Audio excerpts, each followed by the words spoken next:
and welcome back to Teaching with T. On today's episode, we're going to talk about Jean Piaget, who's a psychologist and a child development theorist.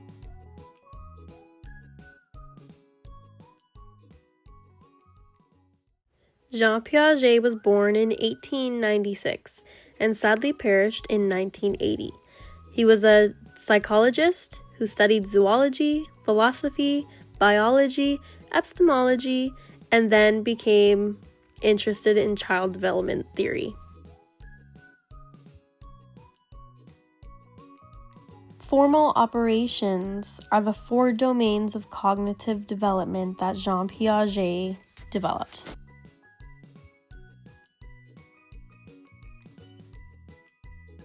The first domain of Piaget's cognitive theory is sensory motor. This is when infants experience the world through strictly pleasure. This includes looking, tasting, feeling, and oral fixation. The second domain is pre-operational. This is when children understand the world and start to manipulate things in their environment. They also begin to represent things with other objects, with language and thinking.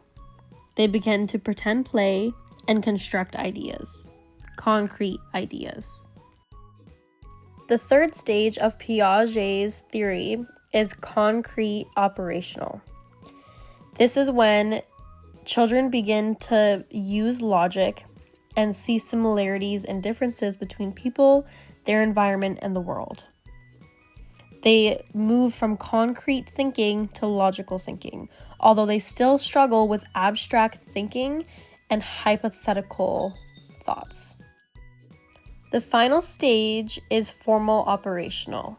This is when adults use logical thinking, although not all adults always use logical thinking.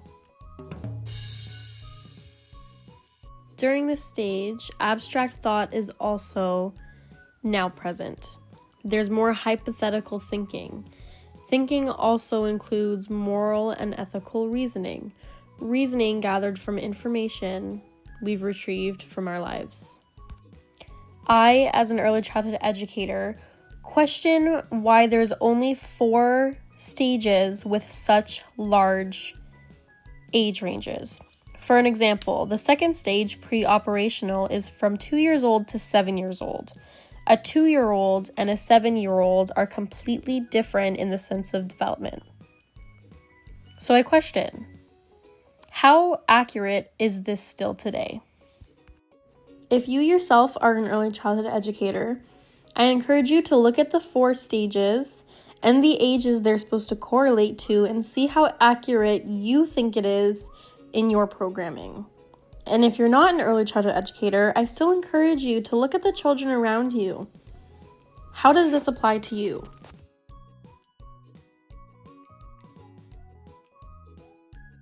Developmental concepts in Piaget's theory are schemas, assimilation, accommodation, and equilibration. Schemas are how our concepts and understandings are categorized in our brains. New experiences add new information to these schemas, and they can change. Assimilation is taking new information and adding it to the old information that was already there. Accommodation can change the schemas based off new information and changes the way we think and view things.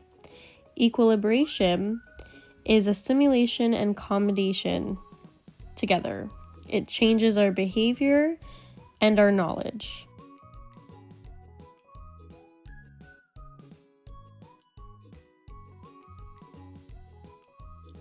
Jean Piaget believed that teachers are not just source holders of information and knowledge.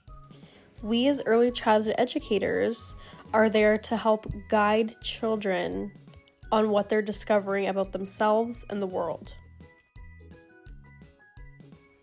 The cognitive development theory does have estimated age ranges in which the 4 domains occur. However, this doesn't mean the domains occur specifically at those ages. Piaget, though, did believe that children do progress through each stage in order.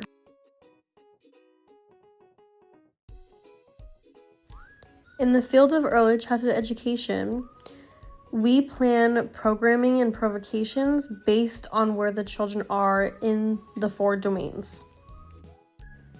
When I was working in an infant classroom to support the infants in the sensory motor stage, I provided many different sensory experiences for them, such as exploring paint on bubble wrap or creating natural foam. To expand on a pre-operational stage, we can encourage dramatic play and provoke thought processing through asking questions on the children's inquiry. During the concrete operational stage, we can encourage more dramatic play that encourages more thought processing, such as creating a restaurant theme and also creating many different science opportunities for the children so they can begin to think logically. For the formal operational stage, we can offer new concepts and continue to grow on the children's interest. An early childhood educator is constantly supporting child development. We are engaging children in new opportunities to expand their thinking and their view of the world.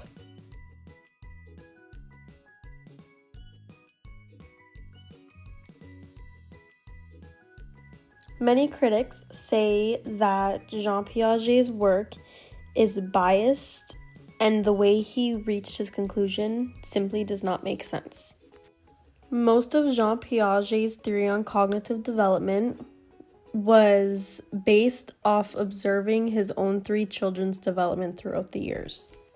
For the few other families Piaget used for his observations, he used children from families with well-educated backgrounds. Critiques say this is completely biased because it excludes families with adverse effects. So these groups are completely underrepresented. Critiques also question the variables Piaget used in order to conduct his studies. Unfortunately, Piaget didn't document his observational studies in a way that can be used today.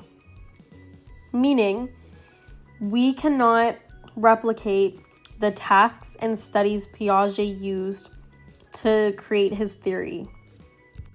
There simply isn't enough explanations or definitions on the studies he did, what methods he used, and how the children interacted with them. When researching Jean Piaget's theory on cognitive development, I, as an ECE, am so intrigued on why, for so many years, we've been following a theory that was developed based on observations of his own children. And the other children that he observed were excluding minority groups and families with adverse effects, when most of our population has adverse effects. So why do we still follow this when child development is the most important thing in our practice? And based off the critiques, this could completely be inaccurate based off us not being able to replicate his observations completely. So my question to you, my watchers and listeners, is that would you trust this theory? Do you trust this theory? Would you trust a theory if your friend observed their own children and used well-educated children for their observations and excluded all others? I really am interested in the reasoning behind this and why we still follow it to this day.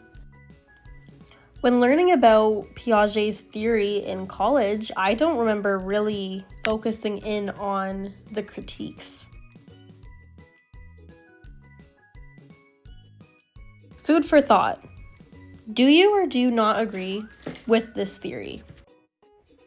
Thank you for coming to my podcast, and we'll see you next time on Teaching with Tea.